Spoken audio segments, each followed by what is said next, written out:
Le pétrole et le gaz russe sont comme des drogues pour l'Europe. Mais après des années de consommation, il est temps d'arrêter.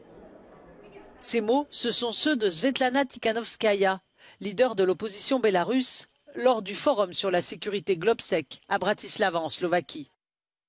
La politicienne en exil évalue le rôle de son pays dans la guerre. La Biélorussie a été entraînée dans la guerre entre la Russie et l'Ukraine et est devenue un énorme porte-avions pour les troupes russes. Donc Loukachenko paye sa dette à Poutine en ce moment parce qu'il l'a soutenu en 2020 après les élections frauduleuses. Et bien sûr, Loukachenko vend l'indépendance de notre pays pour payer cette dette. Donc Loukachenko est devenu un collaborateur dans cette affaire.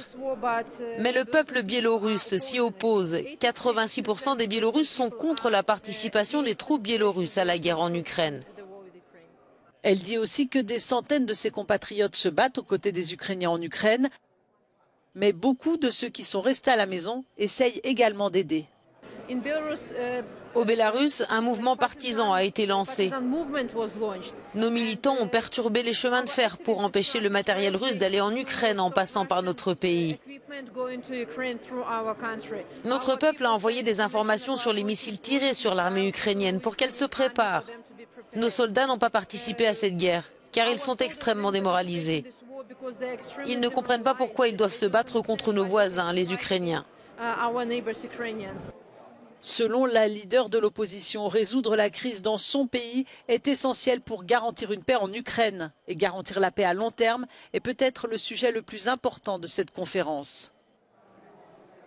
De nombreux politiciens de premier plan d'Europe centrale et orientale participent au Globsec cette année, explique notre correspondant.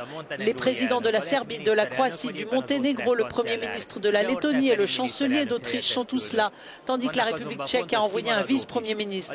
Mais il y a aussi quelques absents importants, par exemple le gouvernement polonais et hongrois ne sont pas représentés.